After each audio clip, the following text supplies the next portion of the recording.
I'll speak this way. Before I begin, I just have one question. If I was to ask you people to raise hand among yourselves of only those who they think they are leaders, how many hands should be raised? I think that's really few, and that's my problem to you. That's my question to you. There are people in this hall, the organizing committee. This festival successfully concluded by working n number of days and nights, maybe at the back room, maybe going to people for sponsors, getting yes after 4 or 5 no's, those who are making use of the light. They were not just managing. On the stage, the performer, just before his turn came up, was panicking and he was calmed down by someone. They were not listening to some instructions. What they were doing was the act of leadership. But then in this situation, why do you think your idea of leadership, you are looking up to somebody else? Before I say any further word, first of all, give applause to yourself for this successfully managing this event and bringing it to success.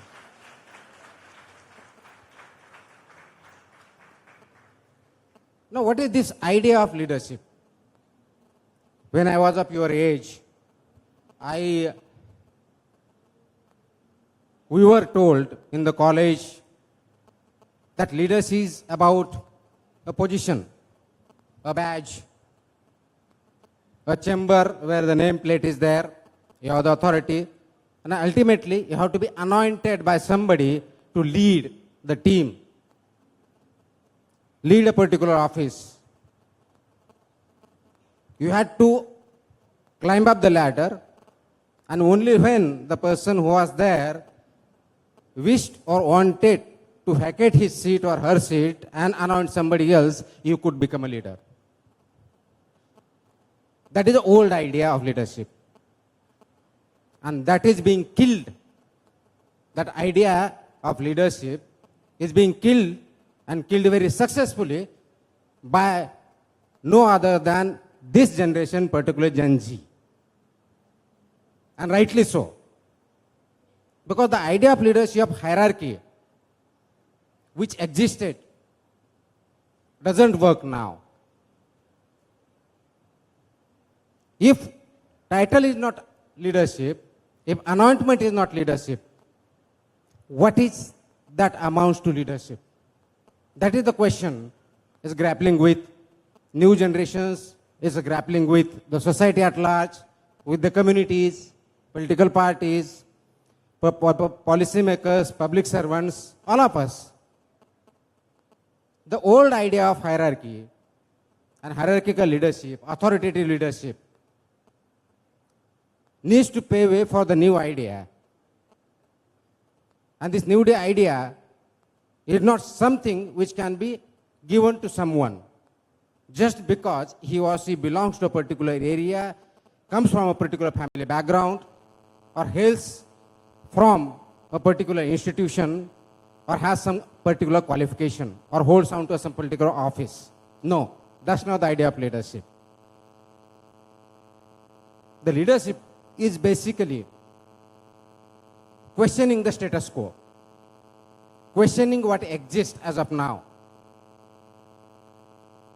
finding out the gap which exists in the system, and just not gap, work towards closing that gap without expecting that somebody else will come and tell you to do this job. It has to come from within, it has to be initiated. That's the idea of leadership you and I must imbibe to move forward and making this society a better place to live and lead a meaningful life. Else, we'll continue this old idea of hierarchy, what we will achieve is a status quo or incremental growth. And the current generation doesn't believe in incremental growth. That is absolutely right. If we can achieve and leapfrog, why should we go for incremental growth? That is what leadership must look like, must be followed. With this generation, in last few days, few years, you have seen leaders come from different background. There are no offices, there are no stages. Somebody in the hostel is sitting in the room, making a WhatsApp group and preparing a community for relief in disaster. Somebody just making Instagram post, hashtagging it, bringing all of you, all of us on a particular stage, on a particular issue, without really needing to organize in a different manner, but just at the click of the button. This is the leadership which society expects, but the only question rises to them, you are able to diagnose the issue. You are really good at diagnosing issue. You are deep, you are wide. Any information in the world, any analysis of the data, you can get in a click of 3 seconds on your mobile. The time has gone when we or anybody just to collect information had to put in its day in and days out. What you call to burn candle. That was needed to research, find out a teacher, find out author, find out the books, go to library, get the information, read it, then do something. It requires humongous efforts to just to collect information. Once that information is collected, then process it, analyze it, and if at all somebody wanted to make a knowledge out of it, take a knowledge out of it, take a leaf out of it, he or she will do it, and they will move further. All of this is available in your pocket today, at the click of the button, at the scroll of your finger, either on Instagram or Twitter or ChatGPT or whatever you name it, AI, all this is available in your pocket. So you are carrying the information overload in the word in your pocket. There is no pursuit of it.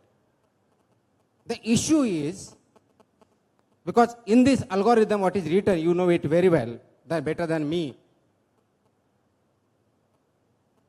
Whatever you are amplifying, you are not processing. It is coming to you because the algorithm is meant and designed to send you those reels, those information, those memes, those actions which you like. That's why rumors spread faster than the truth. Here is the issue. And the issue is, you have to learn, and somebody has to teach it. It can be anybody. Your friend, your teacher, your family members, or a friend on net, whatever you name it, can be somebody. What is the truth in that? That you need to find out. Pause for a second. Give a thought. Whatever is coming to me, is it correct? Is it right? Should I cross-verify with something? And if I forward it, what are its implications? What are its impact on me, community, society, world at large? That pause is very important. Algorithm is telling you to move forward quickly without giving a thought to what is up to you. Leadership here is to pause for a moment, maybe second, 5, 4, 5, 10 seconds. Think it over. Whatever is being done, whatever you are going to forward, is it truth? Or is it only reimposing what you believe is the truth? Unless you are able to identify it, I think there will be issues, and there are issues. Your generation is very good at diagnosing problem because information overload is there. You get information plethora of information, you process it at the click of the button. Multitasking, you are really good. On the one hand, you will click your Insta, on the other hand, some project is going on, computer, you are doing something else, you are talking something else. Multitasking has become a habit of you. Absolutely wonderful. But in this situation, are you pausing for a second? Whatever you are doing, you are taking a right stance. Are you moving in the right direction? That is where the question is to ask. So diagnosis is good. All of you are doing diagnosis. But only few of you who are leaders will lead to the solution. That's where the leadership is, and that's what leadership is all about. Finding a gap is easy. Many of you may say that this college has so many problems. This city has many problems. Country is not developing the way it is. Absolutely fine. Whether it's education, health, society, garbage, you name it, you have it. The question is, if you stop at this, you are not a leader, you are a manager. And the ones who think about it, find a solution, work on it without camera, without identifying anybody, without being told by anybody, working on the solution. Finally finds a solution, gives the solution, and ultimately the problem is solved. Those are the leaders, and that's the leadership quality. Are you willing to do that? Or are you just stopping at a diagnosis of a problem? That is the question you need to ask. Now, you are at this stage where you need to fly, and you will fly. The question is, will you fly in the right direction? And the right direction is not necessary and the only economic growth and development. What is needed is a character building. That character will hang on to a position, a stance, which may not be liked by many. You may not get likes, but it needs to be taken if it is a right stand. That is where you need to work upon. So you should not be led by algorithm. You should lead the algorithm. You should not be used by mobile and gadgets. You should use it. And if you do not take a stance, will remain as it is. So it is a leaderless society, leaderless college, leaderless family, leaderless community. And chaos will take place. This chaos is good. The societal chaos is not good. This is colorful. But only noise will not. Sane voice will work in the leadership. So you and I need to work in that direction. When everybody flow is going in one direction, and you think that it is wrong, you should have courage and conviction to walk the right path, not necessarily the path which is taken by everybody. Unless you have that courage, and that courage will come from right sort of thinking, moral authority, and uprightness. That is where leadership stands. In my career of 21 years as a public servant, I always believed if I see a gap, I'll work upon it without expecting and somebody will tell me, somebody will support me, or if I do this, whether I'll get benefit or not. If you are looking at that point in time, you are working as a person. You are not leading, you are led, you are managing the things. For your generation, particularly Gen Z, it is necessary that whether you want to lead or you want to be led, that is the question. Wherever you find a gap, start working on it. Fill up the gap. Just don't own the problem, own the outcome. And the person who owns the outcome takes the ownership, and those who take the ownership can be only leader, nobody else is a leader. So my final question to you is, are you ready to take the ownership of this new society? Are you? What type of ownership you are taking? Not to just diagnose, but to move forward by working upon it. If you are taking ownership, I think India's future lie in a good hand. If you are not going to take ownership, I think we are not moving ahead. That's the message, that's the leadership. I expect all of you to be leaders in your own field. All the best. Thank you.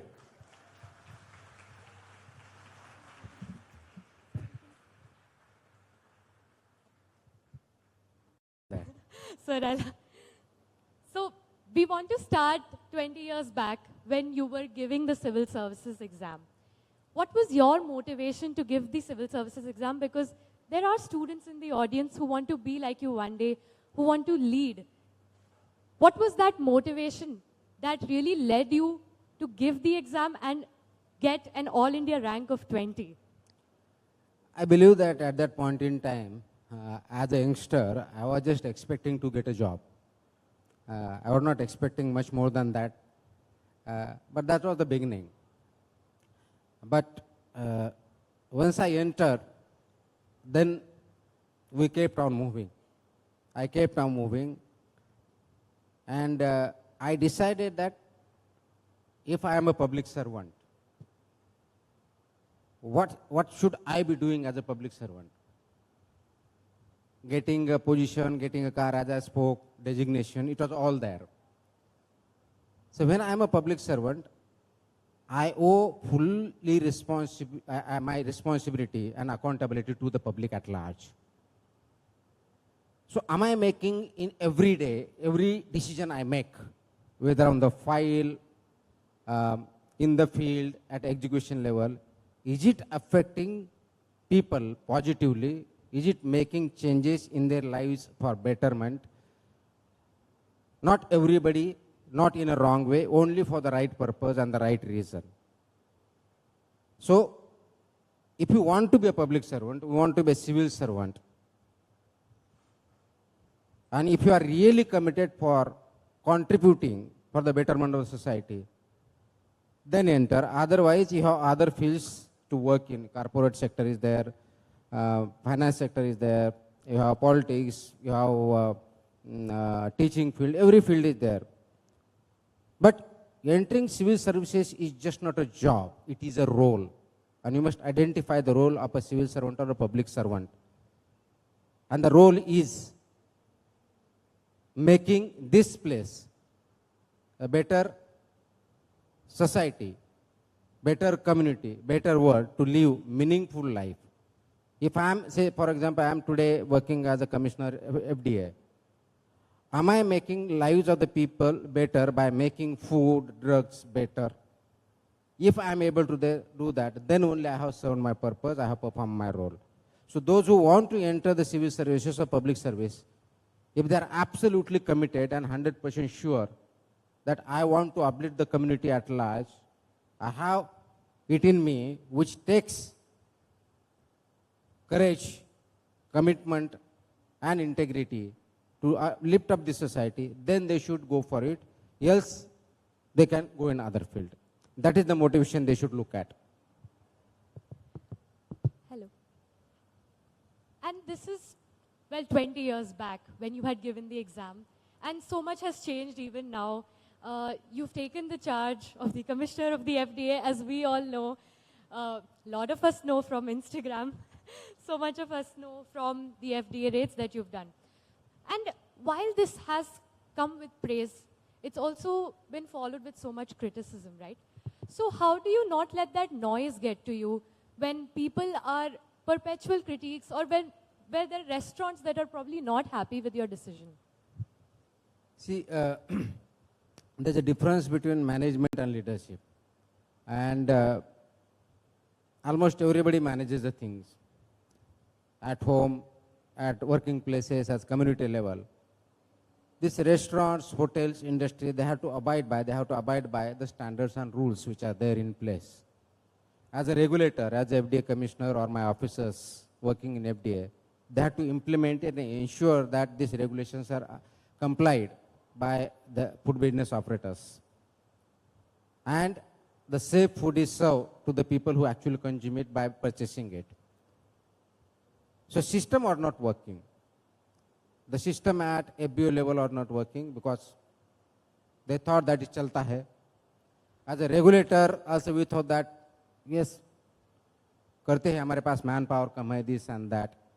So all these are managerial problems. Problems will be there for everybody, whether it's a staff crunch or whether it's regulations are not abided by because we think that we can manage the things. The leader is the one who has the courage to change the system for betterment. Now, why these restaurants were doing? Because they thought that in India, this is acceptable, this is what is demanded also. Nobody was looking into the kitchen the way it should be looked into. Because we as customers also ask, मुझे tasty खाना दो, मुझे colorful खाना दो, मुझे spicy खाना दो. We don't ask a standard or safe food per se. We don't have habit. So demand supply matrix works in this sector also. And at the same time, in a successful democracy or country, society, what is expected is rule of law should exist and should be implemented. Laws do exist, and country will be as successful as the laws are implemented and abided by. So there was a need to implement these laws and regulations very, very strictly. And we are just trying to do that. There will be noise, but this noise should not suppress what is right. And everybody who thinks that we should think for the right cause, they should stand up, whether as a consumer, whether as a regulator, whether as a FBO. So it's just not, we should not go with the flow. The flow may be there. There will be pulls and pressures. And if you are actually succumbing to the pulls and pressures, then you are not a leader. Then you are again going about a manager. So things will be managed the way it was earlier or mundane manner. So if you want to transform something, that is the gap. As I spoke, I just spoke, there is a gap. Take that ownership. I am trying to take that ownership, fill the gap and move ahead. If you are able to do that, I think you will be successful. I think for a healthy nation, healthy people are important. For healthy people, healthy food and medicine is important. And for healthy food and medicine, a regulator, FBOs need to work in that goal. That's the goal we have set and we are working on that. I think what we can really take away from this session is to identify a gap, to take ownership and work on it. And sir, the words that you've spoken today are truly going to stay with all of us. Before we open the floor for audience questions, what would be your final message to this generation, to Gen Z, who want to serve the nation and who want to contribute in the best way possible, probably at this age? I think, as I said, they are really good at diagnosis. Now, all of us know the problems. And you have this new technology. Can we make use of this technology for making lives better? Just think in a simple way. Every day, every moment, at least a particular day, if you are taking today, as a person, I have to ask myself a question.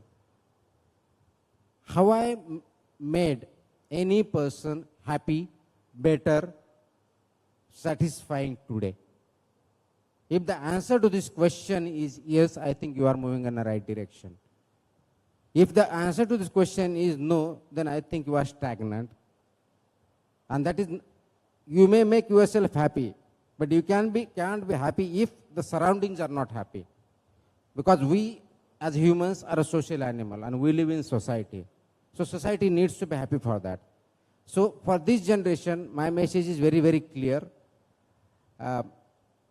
The flow is there. The rivers are flowing, thoughts are flowing.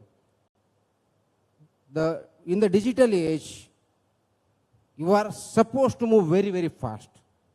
You don't have a second for pausing because there is a huge competition and there is a concept called FOMO, missing out something, fear of missing out something. So don't go for this FOMO. Pause for a second and think it. Am I moving in the right direction? Whether it's your thought, whether it's your exam, whether it's taking care of your people, and whether you are talking about larger issues, common issues, global issues, whether it's a climate change or gender issues or your mental health issues, LGBTQ issue, check on it. And then you extend that step one by one at one go. And create a society where everybody matters, not just you. Thank you so much, sir. It was truly an honor and privilege to talk to you. We can take some audience questions right now.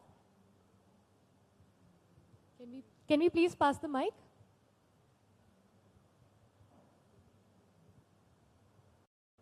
Hello. Hello. So students who are especially in their early 20s, and even though when they are very certain about the path of civil services, they face some kind of opportunity cost which comes due to the uncertainties that this exam brings. So how do we deal with that opportunity cost? What is the question? I did not get. Civil service exam, what? Yes. What is the question? Sometimes they are dealt with certain different opportunities. So how can they? So, before starting to take exam,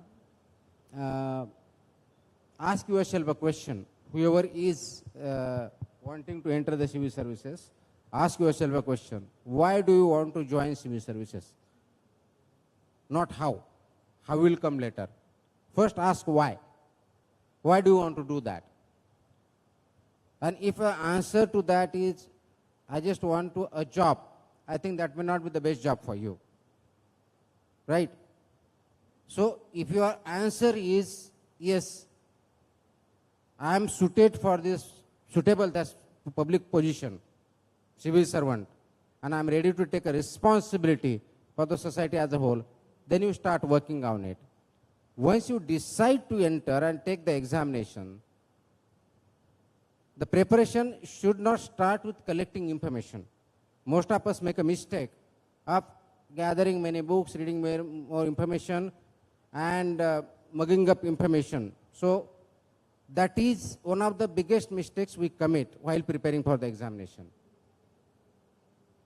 In the civil services examination, your knowledge is just one part of it. Information knowledge, one part, almost not more than 30%. What is checked in the civil services examination is your suitability by analytical way, whether in written examination or interview. So what you need to look at is, look at the question papers, study the question paper, just don't read it. Study the question papers. Once you study the question paper, then go for syllabus and study the syllabus. Once you do that, then think that what are the patterns in the questions papers, what is the pattern of the syllabus, what type of questions are asked, and accordingly plan out how to study it. Rather than just collecting information, writing notes, getting notes, it will not help. If that was the case, everybody who had joined some classes, had got some notes, read many books, would have been successful here. But that is not the case. The people who are very well thought of, who give a lot of thought to answers, and who are analytical, they succeed here. So your aptitude is tested, your analytical skills are tested, your way of presenting yourself and writing in examination is tested, and you approach the problem. That is tested in written examination also and in interview also. I'll just give one example. History is there for general studies also. All of us might have read about 1857 revolt, 1757, 1947, all these Mahatma Gandhi would have read. And you will find on Mahatma Gandhi, there can be a question for 2 marks, 20 words. There will be a question for 10 marks, 200 marks. There will be a question for 600 marks, 600 words, 60 marks, or there can be essay, 200 marks, say 2000 words. Now all of this, you are writing about Mahatma Gandhi only. But the answer is totally different. Now if you are able to write Mahatma Gandhi in 20 words, I think you will be successful. So most of us, what we are taught in the schools, Mahatma Gandhi, father of the nation, was born this, non-cooperative movement, blah, blah, blah.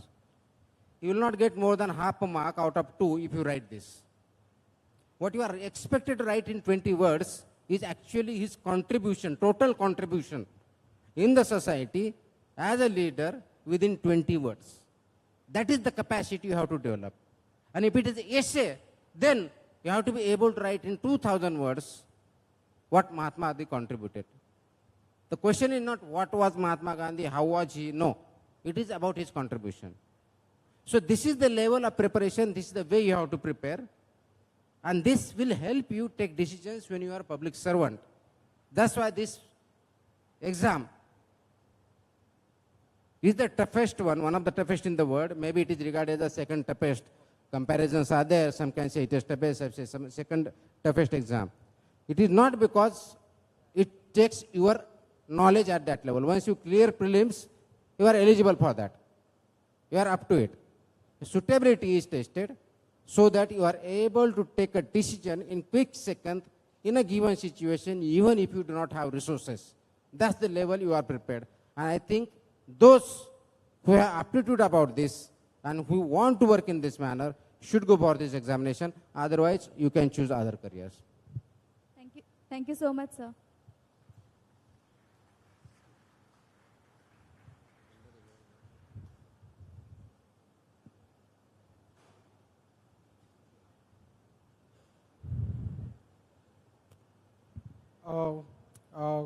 Good afternoon, sir. So, sir, it's so nice to have you here at the 80th Independence Day, because it is thanks to people like you that the integrity of our institutions are improving. So, sir, my question to you is very personal. We've all seen you set a standard for restaurants to operate in. What is one restaurant that you personally really like and that also passes your standard of operation?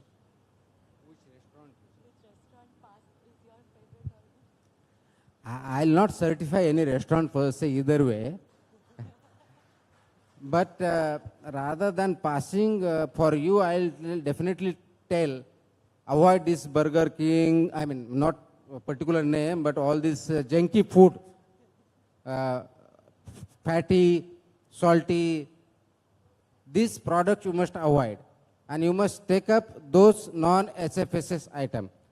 So it is not, FDA does not certify. You have to understand the role of FDA. FDA does not certify any restaurants. What FDA does is licenses and checks whether those eateries, hotels, restaurant, food business operators are actually abiding by the regulations which they are supposed to implement, food they are supposed to make are as per the standards and safety norms. So we don't give rating. Rating is voluntary as of now. Over a period of time, it will become compulsory. At that point in time, it will be there. But that rating is also valid for a particular period and particular testing. If I go check it today, it may be, say, 5 on 5. Maybe I go tomorrow and it has slid down. So what you need to be there, whenever you go a particular restaurant or eatery, you need to look into whether you are having proper food, proper in the sense standard food and safe food or not. You must be inquisitive about it, like what is it made up of, if it is a packaged food, what are the ingredients in it, what is the type of oil they are using, whether their kitchen is proper or not. These things, if you are inquisitive, I think you will get the right food. And when I right food, I mean standard and safe food. Because we are habituated for quick things. So if you are saying, I want in 2 minutes, so you are not going to get 2 minutes of safe food. So go for safe food, go for standard food. Don't go for either certified or non-certified. There is no FDA certified or non-certified. It is either licensed or unlicensed. But for your health, you need to eat good food, natural foods, whether it's a fruit, vegetable, homemade, non-fried items are better off. If you are going for junky food, those should be prohibited. That's where many non-communicable diseases have come up. So my urge and request to you and suggestion to you is to be very cautious while eating whatever you are eating, either at home or outside. Thank you, sir. I think that's all with the questions. Yes, we can take. Yes, yourself.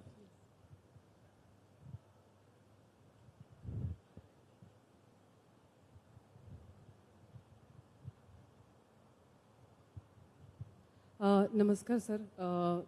I'm very glad that we are here in your presence. I wanted to ask you a question in terms of your career of 20 years. What is that one feedback or one comment that a common person has given to you that is something that you will always remember? I mean, there is a huge, I can say that I'll remember the feedback of people. When I was in Solapur, I got letters, hundreds of letters about management of Pandharpur Wari. They said that every year we used to come here to see the Vaikunt, but amala narak betot hota. But this year we could see really there is a cleanliness and we are happy about it. I was in health commissioner, so many people thought that I have done wonderful work, so we have got medicines, doctor was there available. When I was in Nagpur during COVID, people thought that, yes, I was responsible for saving many lives. So there are a number of experiences. The common people really appreciate even smallest of the thing, which is actually my job. Normal work I'm not doing something great, but people appreciate it. And there are other feedbacks also, which is not so good. So it's always a mix. Being a public servant, you have to be able to take both in the stride and move ahead. Sir, I think that would be the last question. Thank you so much for talking to us. Alvin will be delivering the vote of thanks. Thank you, sir. On behalf of Malhar 2026, Munde, your journey as an IAS officer, marked by fearless reform, unwavering integrity, and the courage to choose what is right over what is easy, gave us all a great deal to reflect on today. I'm sure the theme of the session, Man on a Mission, resonated deeply with everyone present, as it captured the very essence of what our overarching theme, Pratibim, Behind the Becoming, set out to explore. I'd also like to thank our sponsor, OPL. OPL presents Malhar Conclave 2026. OPL is India's largest AI-driven digital leading infrastructure company,